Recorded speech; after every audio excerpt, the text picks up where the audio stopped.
聊酒江湖，有酒的地方，我让你舒服。还没看过上一集的观众，记得回头去看哦。进入第3款酒，来第3款酒哈，我们应该选的应该就是格兰冠了吧？一样是格兰冠的雪莉原酒，但这一款酒哈，来颜色其实也是非常的清淡，对，它没有这么的厚实，所以感觉没有杀伤力，但是它却是原酒。这支我非常喜欢，这支酒是我记得是我跟柯毅，我们两个人一起把它介绍给台湾的所有人。哦，真的哦？对，因为那个时候发表会的时候是我跟柯毅2个人，联手一起做了这件事。那我谢谢你把它挑出来，因为真的有满满的回忆在里面。是透过盲饮你给它高分的，你是真爱，真的是厉害哦。因为格兰冠我很喜欢，那为什么会喜欢它？因为第一个，它酒厂所呈现这些酒，它都有满满的花香味。即使它是雪莉，而且是原酒，但是它的味道是轻柔，优雅。我觉得这很难。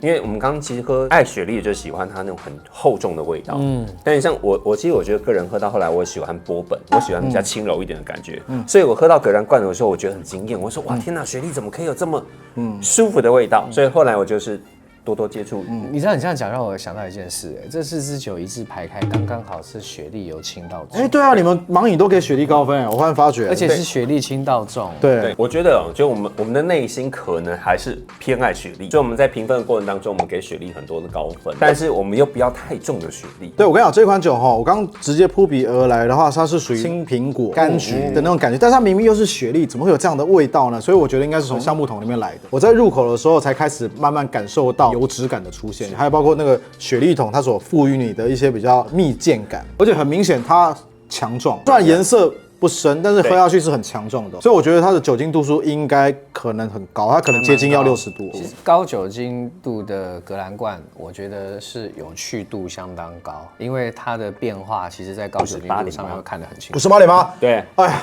厉害，神之舌。我就跟你讲说，我觉得比重计可以废掉了，直接就是交给姚市长去测酒精浓度。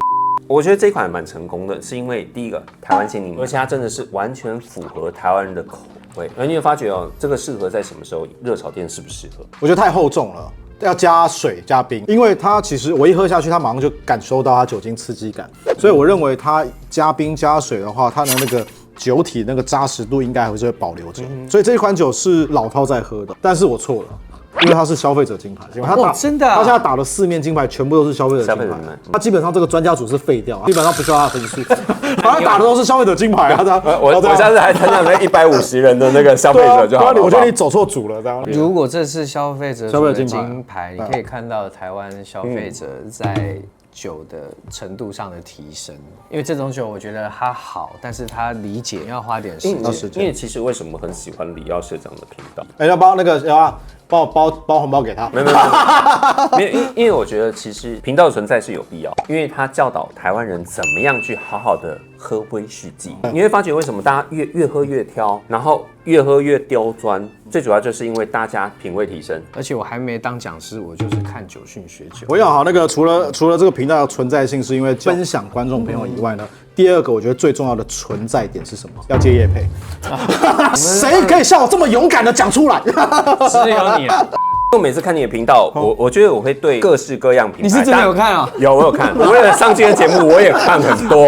我昨天看一个晚上，拼了一个晚上。有这样的频道非常好，引领所有人认识所有台湾有业配的品牌。对。但是我跟你说句实在话，要去酒心智库去好好的去考个威士忌的证照，因为这是应该的。你要让你自己在喝酒，你要用对的方式去喝，以及你要站在什么样的角度去喝威士忌。而且考完证照之后再来阅读酒讯的内容，又会有不一样的感受。对，蛇年过了1个月，大家还在蛇来蛇去蛇么都夸。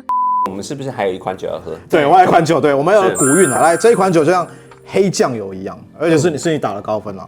去年也把古韵评最高分，只是去年评的古韵是波本桶。古韵是一个创新跟实验性相当高的一个品牌，尤其台中酒厂时代在这方面非常厉害。而且这款是单桶，这个桶号是21150175，然后它是这个才装174瓶。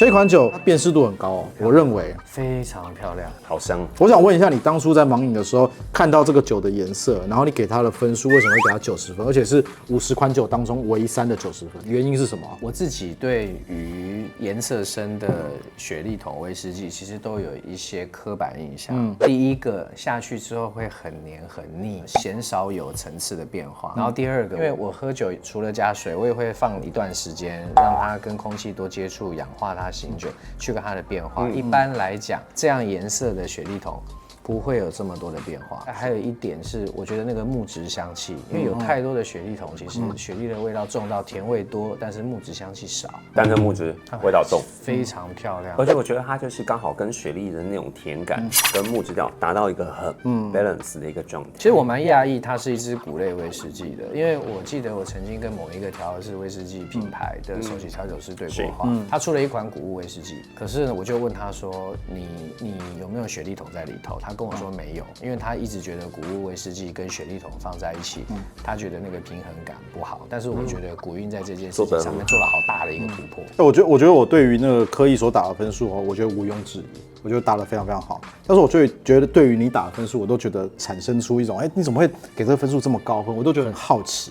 像这款酒真的是很有特色的一款酒，非常非常有特色。没有，所以是专家组的。所以你的命中率很低，基本上都没有得金牌，至少得奖铜牌。我去年好像也是这样，然后我挑出来的东西都有一点点性格。对，你都是属于非常有个性的威士忌。你看喝下去绍兴味漂亮、细腻，有台湾味，又有苏格兰威士忌的味道。这款威士忌很强壮。很直击，然后很老练，就告诉你我就是谁。而且还有流味，流味不是不好，流味有的时候展现也很精彩。所以你看，一个以轻盈酒体为主的谷物威士忌酒厂，可以做到这样。我其实我看到我这支频道最高分，我自己是好讶异。我真的对于颜色深的酒的偏好度的确不高，我觉得它的味道是比较重一点的，然后口齿留香到现在是美丽，所以它的尾韵非常悠长。有趣的酒，而且你打的酒基本上刚刚讲说这个格兰哥尼 PX Pecho Jimenez 跟这个古韵的圆筒强度都是老饕在喝的。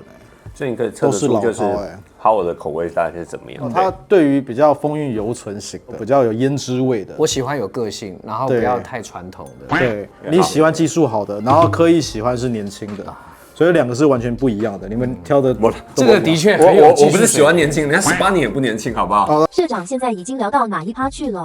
你自己有评吧？我自己有评啊，你的最高分。可是你是盲饮吗？对，我也是盲饮。那我们评这几支高分的，有你的高分在里头？有一支，哪一支？就是这一支18年。我好奇的是，因为你的分数跟我比较不一样，就这两支你都不一样，但是这一支是一致的。评判的标准还是一样，基准酒。然后呢，我对平衡感这件事，或者是可以讲一下你的基准酒是帝王15年。所以老师，你在那个品饮过程当中，你有基准酒吗？我会用那个酒训给我的顺序喝，但是我每喝一次之后，我会以第一支为基准下去先评完全部的分数，然后再以他告诉我的基准分下去做加权的调整。这也是一种打分数的方式。对，我是这样子打。我们在现场150个人盲饮的当中我们会先喝第一支基准酒，我喝了，然后解释讲完以后，我跟他讲我这一支打的就是85分，请你们在喝第二支的时候，你认为比他这一支要好，请他往上加，如果你觉得比他差，请他往下扣，所以这样的分数就会很平均了。然后呢，我讲一件事，就是你的分数千万不能低于，我记得70分吧，反正就是不能低于70分还是75分。我好奇有评审低于70分，但是你就是不能低于这个分数，为什么呢？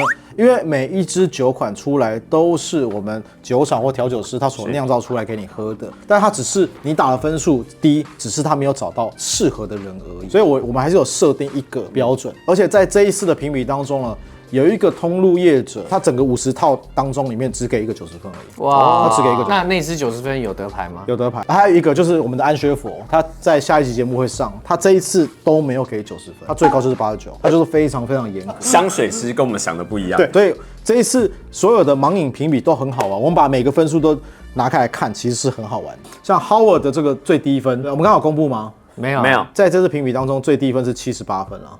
哦，那还可以啊。对，然后这支品牌。那合理，它不是哇，因为它一喝下去就让我想到应酬的场景。但我们这一次有一支酒它是低于1000块，但是呢，我们给它年度 Top 10，帝王12年初次伯门，那好喝啊。